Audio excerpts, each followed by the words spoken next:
కేదార్ చెప్పడం వల్ల మురారిని డిన్నర్కి ఇన్వైట్ చేస్తాడు మచ్చా మోహన్. నాతో కలిసి డిన్నర్ చేయాలి అంటే మచ్చా మోహన్ని అనురాగ్ రెస్టారెంట్కి రమ్మని చెప్పు అని గంభీరంగా అన్నాడు మురారి. ఆ మాటలు వినగానే అతని ఎదురుగుండా ఉన్న వ్యక్తి సరే అన్నట్టుగా తల ఊపుతూ బయటకు వెళ్ళిపోయాడు. ఆ తర్వాత మురారి ఒంటరిగా ఆ గదిలో కూర్చొని ఆలోచించడం మొదలుపెట్టాడు. సాగర్కి మచ్చా మోహన్కి మధ్య మంచి రిలేషన్ ఉందని మురారికి బాగా తెలుసు. కాబట్టి గౌతమ్తో వ్యవహరించినట్టుగా రఫ్గా అతనితో మురారి హ్యాండిల్ చేయలేడు. అలా అని ఈ విషయంలో సాగర్ని ఇన్వాల్వ్ చేయడం కూడా అతనికి ఇష్టం లేదు. ఒకవేళ మచ్చా మోహన్ నా ప్రాపర్టీస్ తిరిగి ఇవ్వనని మొండికేస్తే నేనేం చెయ్యాలి? వాడి వల్ల నాకు సాగర్కి మధ్య విభేదాలు వస్తాయా? చచ్చా, అలా జరగడానికి ఛాన్సే లేదు. ఏదేమైనా సరే నా తాతగారు కష్టపడి సంపాదించినదేది నేను వదులుకోలేను అని చిన్నగా అంటూ కళ్ళు మూసుకున్నాడు మురారి. నిజానికి మురారి హైదరాబాద్ వచ్చే ముందు తన తాతగారిని కలిసి తమ ప్రాపర్టీస్ గురించి మాట్లాడాడు. అలా మాట్లాడినప్పుడు మురారి తాతగారు సాగర్ తమకు చేసిన దానికి ఎంతో రుణపడి ఉంటామని, తనకి కావాలంటే వాళ్ళ ప్రాపర్టీస్లో కొంత భాగం బిజినెస్ డెవలప్ చేయడానికి సాగర్కి ఇవ్వాలనుకుంటున్నానని చెప్పాడు. అతను ఏ స్థలాన్ని అయితే సాగర్కి ఇవ్వాలనుకున్నాడో మచ్చా మోహన్ దాన్నే ఆక్రమించుకున్నాడు. ఆ రోజు ఎందుకనో సమయం చాలా నెమ్మదిగా కదులుతున్నట్టుగా సాగర్కి అనిపించింది. దాదాపు 3 గంటల నుండి అతను లాంగ్వేజీ అకాడమీలో ఆఫీస్లో వెయిట్ చేస్తూనే ఉన్నాడు. సాయంత్రం 6 గంటలకి జాస్మిన్ సాగర్కి కాల్ చేసి మురారి చేసిన పనిని వివరించింది. ఆమె మాటలు విన్న సాగర్ మొహంలో చిరునవ్వు వచ్చి చేరింది. నీలకంఠంగారి ఇచ్చిన పవర్తో మురారికి రెక్కలొచ్చాయి. ఇప్పట్లో తనని ఆపేవారు ఎవరూ లేరు అని చిన్నగా అన్నాడు సాగర్. ఆ తర్వాత ఇక మాట్లాడడానికి ఏమీ లేక కాల్ కట్ చేసేసి బోర్గా అనిపిస్తూ ఉండడంతో అక్కడే బెంచ్ మీద పడుకుందామని డిసైడ్ అయ్యాడు. అతను ఆ బెంచ్ పై తల వాల్చాడో లేదో ఎవరో హడావిడిగా ఆ రూమ్ వైపు వస్తున్నట్టు అడుగుల శబ్దం విని మళ్ళీ లేచి కూర్చున్నాడు. విసురుగా డోర్ ఓపెన్ చేసుకుని సబీనా ఆ రూంలోకి ఎంటర్ అయింది. ఆమె వెనుకాలే హేమ, ఒక ముసలాయన కూడా ఉన్నారు. నిన్ను చూసి చాలా రోజులైంది. మళ్ళీ అకాడమీకి వస్తావో రావో అనుకున్నాను. ఎలా ఉన్నావ్ అని సాగర్ని చూసి నవ్వుతూ పలకరించింది హేమ. నేను బావున్నాను. ఇంకా అకాడమీ సెలవులు పూర్తవ్వలేదు కదా, అలాంటప్పుడు రానని ఎందుకనుకున్నారు? సెలవులు పూర్తవగానే వద్దామనుకున్నాను అని నవ్వుతూనే జవాబిచ్చాడు సాగర్. వాళ్ళిద్దరూ అలా మాట్లాడుకుంటూ ఉండగా సబీనా మొహంలో ఎక్స్ప్రెషన్స్ సీరియస్గా మారుతూ ఉండడం, ముసలాయన కళ్ళల్లోని కోపం సాగర్ స్పష్టంగా చూశాడు. అంతలో హేమ ఏదో మాట్లాడబోయే లోపు ఆమెను సైలెంట్గా ఉండమని వాళ్లతో పాటు వచ్చిన ముసలాయన చేత్తో సైగ చేస్తూ, నువ్వు సబీనా మేడంకి పిల్ ఫార్ములా ఇచ్చావా అని గంభీరంగా అడిగాడు. అతను అంత సీరియస్గా అడగడం చూసి సబీనా వెంటనే వెనక్కి తిరిగి డోర్ క్లోజ్ చేసేసింది. హేమ మొహంలో నవ్వు మాయమైపోయింది. సాగర్ మాత్రం ఆ ముసలాయన అడిగిన దానికి సమాధానం ఇవ్వకుండా ఎవరు నువ్వు అని అతన్ని తిరిగి ప్రశ్నించాడు. నీకెంత ధైర్యం ఉంటే నన్ను నువ్వంటావ్? నీకు నా పవరేంటో ఇంకా తెలీదు. తెలిస్తే కనీసం నా కళ్ళల్లోకి చూసే ధైర్యం కూడా చేయలేవు. కాబట్టి నువ్వు పొగరు కాస్త తగ్గించుకుంటే మంచిది అని వార్నింగ్ ఇస్తున్నట్టుగా అన్నాడు ఆ ముసలాయన. వయసు మీద పడిన తర్వాత ఇంట్లో కూర్చొని రామ కృష్ణ అనుకోవాల్సింది పోయి నీకు ఇలాంటి పనులన్నీ ఎందుకు చెప్పు? నా పవరేంటో కూడా నీకు తెలీదు. అనవసరంగా నన్ను రెచ్చగొట్టకు. కశ్యప్ ముకుందలతో కూడా నేను ఇలాగే మాట్లాడతాను అని ధైర్యంగా అతన్ని ఎదిరించాడు సాగర్. ఆ ముసలాయన ఆ రూమ్కి ఎంటర్ అయినప్పటి నుండి సాగర్ వైపు అసహ్యంగా చూడడం అతను గమనించాడు. అందుకే అతనితో అంత దురుసుగా ప్రవర్తిస్తున్నాడు. సాగర్ ఆయనతో అలా మాట్లాడకు, ఆయనకి మర్యాదిచ్చి మాట్లాడు అని సాగర్ కళ్ళలోకి సూటిగా చూస్తూ చెప్పింది సబీనా. ఆయన మర్యాదగా మాట్లాడితే నేను కూడా మర్యాదగా మాట్లాడేవాడిని అని సబీనా వైపు చూస్తూ అన్నాడు సాగర్. ప్లీజ్ కొంచెం సైలెంట్గా ఉండు అని సబీనా సాగర్కి వినిపించేలా చిన్నగా చెప్తూ తను ఎదురుకుండా ఉన్న ముసలాయన వైపు చూసి చిన్నగా నవ్వి, సాగర్, ఆయన పేరు సర్వేశ్వరరావు గారు. మన లాంగ్వేజీ అకాడమీలో టాప్ మోస్ట్ ఆల్కెమిస్ట్. ఆఖరికి మన డీన్ కశ్యప్ గారు కూడా ఆయనకి మర్యాద ఇచ్చే మాట్లాడతారు అని చెప్పింది. ఆమె ఏం చెప్పినా సరే సాగర్ మాత్రం సర్వేశ్వరరావుని సీరియస్ గానే చూస్తూ ఉన్నాడు. దాంతో హేమ కూడా అతని దగ్గరికి వెళ్లి ఆయన బాగా ముసలివాళ్ళైపోయారు. అంతేకాకుండా ఆయన స్టేటస్ ని బట్టి ఆటోమేటిక్గా అతని చుట్టూ ఉన్న వాళ్లపై పెత్తనం చేయడం అలవాటైపోయింది. అందుకే ఆయన ప్రవర్తన కొంచెం దురుసుగా ఉండొచ్చు, కానీ మనిషి మాత్రం చాలా మంచివాడు. అంతేకాదు, ఆయన ఈ అకాడమీకి ఎంతో చేశారు. ఒక రకంగా ఆయన జీవితం మొత్తాన్ని మన అకాడమీ కోసమే ధారపోశారు అని చిన్నగా వివరించింది. హేమ చెప్పేది వింటూ సాగర్ మౌనంగా ఉండడంతో సర్వేశ్వరరావు కళ్ళు చిట్లించి సాగర్ని చూస్తూ, నీ వయసులో ఉన్న వాళ్ళని చాలా మందిని చూశాను, ఎవరూ నాతో ఇలా ప్రవర్తించలేదు అని మరోసారి ప్రశ్నించాడు. నేనింతే, నాకు మర్యాదిచ్చే వాళ్ళకి మాత్రమే నేను తిరిగి మర్యాదిస్తాను. ఇక మీరు అనవసరమైన విషయాల గురించి మాట్లాడడం ఆపేసి నాతో ఏం మాట్లాడాలనుకుంటున్నారో చెప్తారా అంటూ సర్వేశ్వరరావు నిలబడి ఉండగానే అతని ఎదురుగుండా సోఫాలో కూర్చున్నాడు సాగర్. అది చూసి అక్కడ ఉన్న ముగ్గురు షాక్ అయ్యారు. సర్వేశ్వరరావుకి ఏం మాట్లాడాలో అర్థం కాలేదు. దానితో సాగర్ నిట్టూరుస్తూ, ఇలా సైలెంట్ గా ఉంటే నాకేం తెలుస్తుంది? నాతో ఏం మాట్లాడాలి అనుకుంటున్నావో త్వరగా చెప్పు. బయట నాకు ఇంకా చాలా పనులు ఉన్నాయి. అనవసరంగా నా టైం వేస్ట్ చేయకు అని అన్నాడు. ఆ మాటలు వినగానే సర్వేశ్వరరావు పిడికిలి బిగించాడు. అతని మొహం కోపంతో ఎర్రబడింది.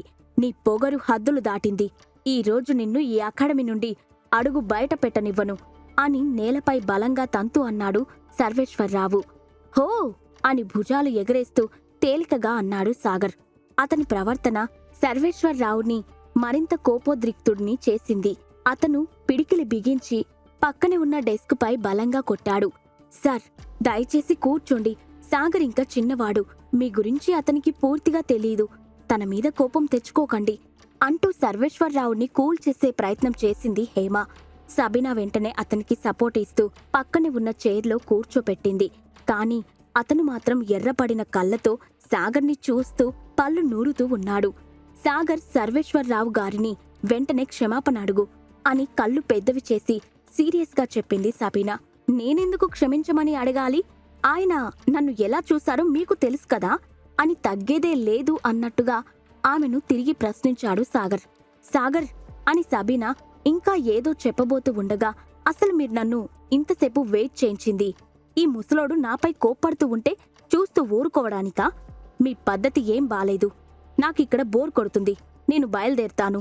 మురారి హైదరాబాద్ వచ్చాడంట, వెళ్ళి తనని కలవాలి అని చెప్పి అక్కడి నుండి పైకి లేచి ఆ ఆఫీస్ డోర్ వైపు అడుగులు వేశాడు సాగర్.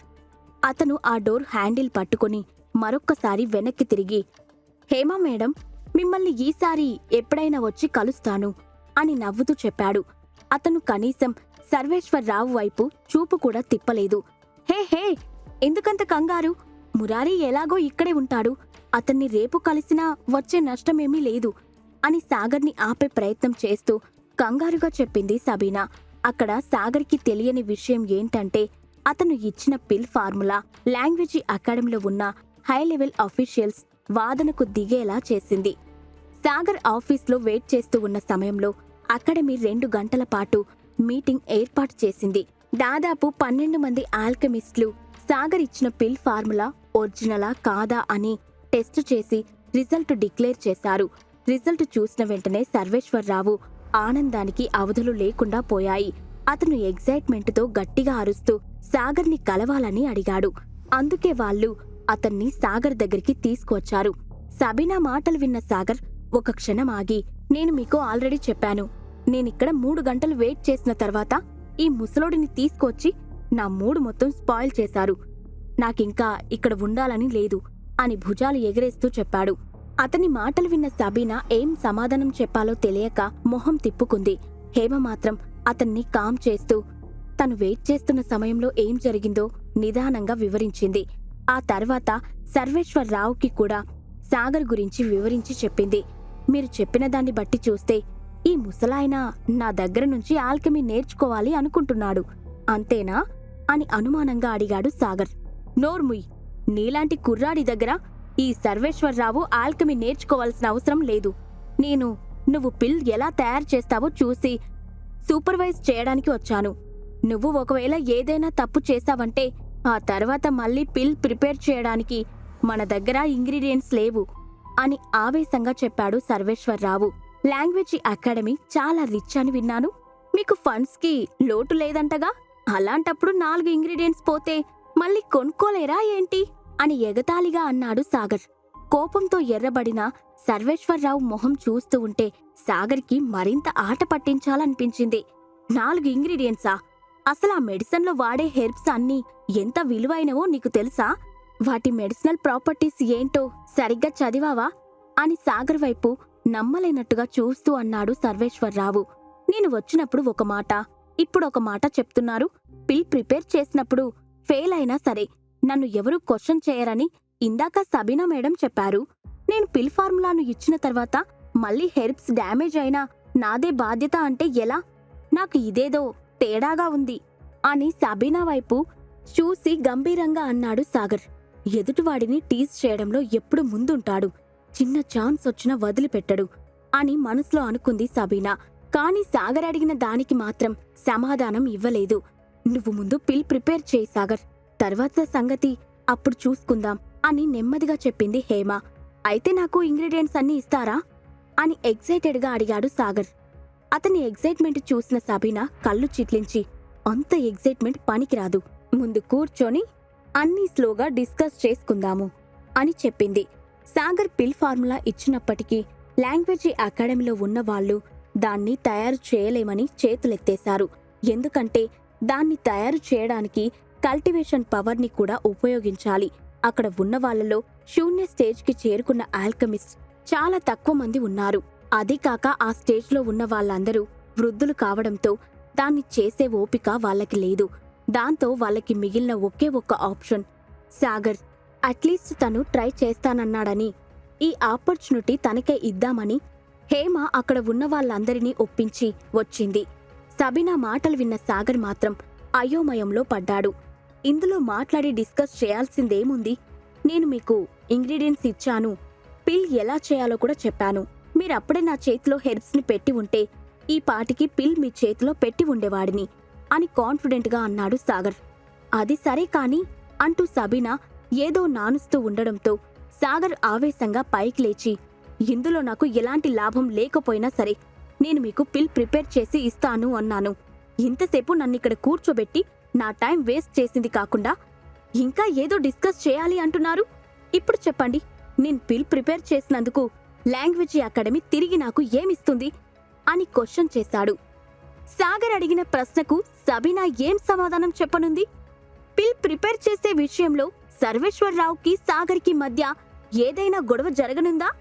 ఈ ప్రశ్నలకు సమాధానాలు తెలుసుకోవాలంటే నెక్స్ట్ ఎపిసోడ్ వినాల్సిందే. క్రింద ఇచ్చిన లింక్ ని క్లిక్ చేసి పాకెట్ ఎఫ్ఎం యాప్ ని ఇన్స్టాల్ చేసుకోండి. Stay tune to pocket FM.